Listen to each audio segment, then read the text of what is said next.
নমস্কার বন্ধুরা, নিবেদিতা রান্নাঘরে সবাইকে স্বাগত। আজ আমি আপনাদের সাথে শেয়ার করতে চলেছি এক দারুণ স্বাদের নিরামিষ পনিরের রেসিপি।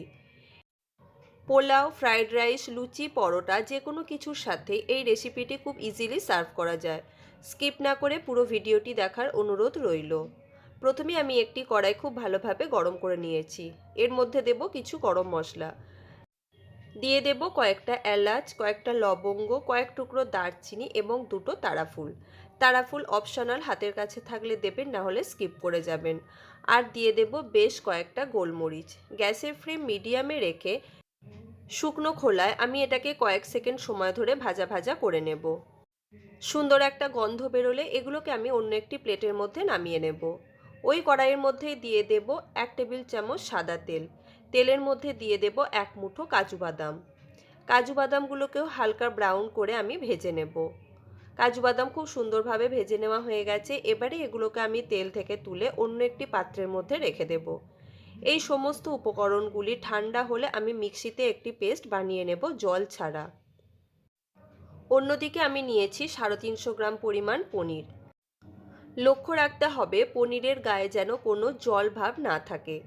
এবার আপনারা খেয়াল রাখুন আমি কিভাবে পনিরগুলোকে কেটে নিচ্ছি। প্রথমে আড়াআড়িভাবে এইভাবে আমি স্লাইস করে নিয়েছি। আড়াআড়িভাবে সবকটা স্লাইস আমার কেটে নেওয়া হয়ে গেছে। এবারে এগুলো থেকে আমি লম্বালম্বিভাবে সমান টুকরো করে কেটে নেব। এই পদ্ধতিতে যদি পনির কাটা হয় তাহলে সবকটি কিউবের আকার কিন্তু একই রকম হবে। আমার সকল দর্শক বন্ধুর কাছে আমি ক্ষমা প্রার্থী, আমার ভয়েসের কিছু সমস্যা আসতে পারে। আপনারা প্লিজ অ্যাডজাস্ট করে আমার ভিডিওটি একটু দেখে নেবেন।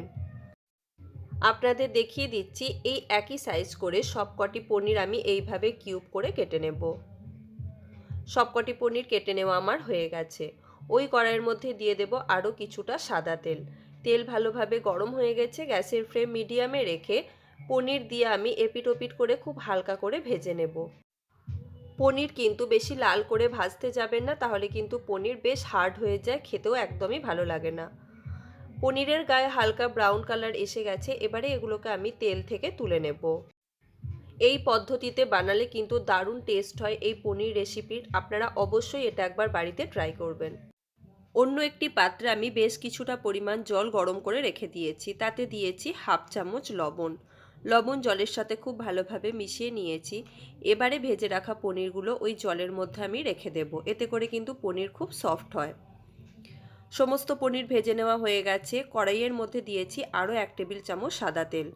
তেল ভালোভাবে গরম হয়ে গেছে। ফোড়নে দিয়েছি 1 চা চামচ গোটা জিরে। জিরে থেকে সুন্দর একটা গন্ধ ছাড়লে তার মধ্যে দিয়েছি 1 চা চামচ আদা বাটা। আদা বাটা তেলে দিলে ছিটকে আসে, তাই আমি এর মধ্যে দিয়েছি 1 চা চামচ হলুদ গুঁড়ো। গ্যাসের ফ্লেম অবশ্যই থাকবে লোতে। আদার কাঁচা গন্ধ চলে যাওয়া পর্যন্ত আমি এটাকে ভাজা ভাজা করে নেব। তারপর আমি এর মধ্যে দিয়ে দেব টমেটো পেস্ট। এখানে দুটো মিডিয়াম সাইজের টমেটো আমি মিক্সিতে খুব ভালোভাবে পেস্ট বানিয়ে নিয়েছি। সেটাও আমি কড়াইয়ের মধ্যে দিয়ে দিয়েছি। আদা এবং টমেটো খুব ভালোভাবে কষিয়ে নেব। আদা টমেটো ভালোভাবে কষিয়ে নেওয়া হয়ে গেছে। এবারে এর মধ্যে আমি দিয়ে দেব স্বাদ অনুযায়ী লবণ, দিয়ে দেব 1 চা চামচ ধনে গুঁড়ো, আর দিয়ে দেব সুন্দর একটা রঙের জন্য 1 চা চামচ কাশ্মীরি লাল লঙ্কার গুঁড়ো। যেহেতু নিরামিষ রেসিপি তাই সমস্ত স্বাদকে ব্যালেন্স করার জন্য দিয়ে দেব 1 চা চামচ চিনি। আপনারা যদি চিনি অ্যাভয়েড করতে চান তাহলে এটা অ্যাভয়েড করতে পারেন। গ্যাসের ফ্লেম লো টু মিডিয়ামে রেখে আমি সমস্ত মশলা খুব ভালোভাবে কষিয়ে নেব। মশলা থেকে তেল ছেড়ে দিয়েছে। এবার এর মধ্যে আমি দিয়ে দেব 3টে চেরা কাঁচা লঙ্কা, আর দিয়ে দেব ফেটিয়ে রাখা টক দই। টক দই যেন অবশ্যই রুম টেম্পারেচারের হয়। টক দইয়ের সাথে সমস্ত মশলা আবারও আমি খুব ভালোভাবে কষিয়ে নেব। পনিরের এই রেসিপিটি যদি আপনাদের ভালো লেগে থাকে তাহলে ফ্যামিলি মেম্বারদের সাথে অনেক অনেক শেয়ার করার অনুরোধ রইল। আপনারা নিশ্চয়ই লক্ষ্য করছেন মশলা অনেকটা শুকনো শুকনো হয়ে গেছে। এবার আমি যে গরম মশলা এবং কাজুর ডাস্ট বানিয়ে রেখেছিলাম সেটা আমি এই মশলার সাথে অ্যাড করে দিলাম। গরম মশলা এবং কাজুর পেস্ট কিন্তু অবশ্যই জল ছাড়া বানিয়ে নেবেন। এখানে কিন্তু কোনো রকম জলের ব্যবহার করা যাবে না। সমস্ত মশলা খুব ভালোভাবে কষিয়ে নেওয়া হয়ে গেছে এবং এর থেকে খুব সুন্দর একটা গন্ধও বেরিয়েছে। এবারে আমি এর মধ্যে দিয়ে দেব জল। এখানে কিন্তু ঠান্ডা জল ব্যবহার করা যাবে না, আমি এখানে জল হালকা গরম করে নিয়েছি। গ্যাসের ফ্লেম মিডিয়ামে রেখে আমি গ্রেভি খুব সুন্দরভাবে ফুটিয়ে নেব। এবারে জলে ভিজিয়ে রাখা পনির জল থেকে তুলে ওই গ্রেভির মধ্যে আমি দিয়ে দেব। পনিরের এই রেসিপিটি কিন্তু একেবারে শুকনো শুকনো হবে না, আবার খুব একটা ঝোলও থাকবে না। একদম মাঝামাঝি টেক্সচারে একটা গ্রেভি টাইপ করে এটা নামিয়ে নিতে হবে। আপনারা দেখতেই পাচ্ছেন গ্রেভির টেক্সচার কত সুন্দরভাবে এসেছে।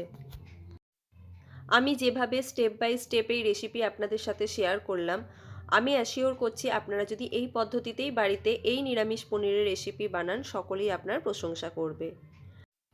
নিরামিষ পনির একদম তৈরি। নাবানোর আগে আমি এর মধ্যে দিয়ে দিয়েছি 1 চা চামচ ঘি।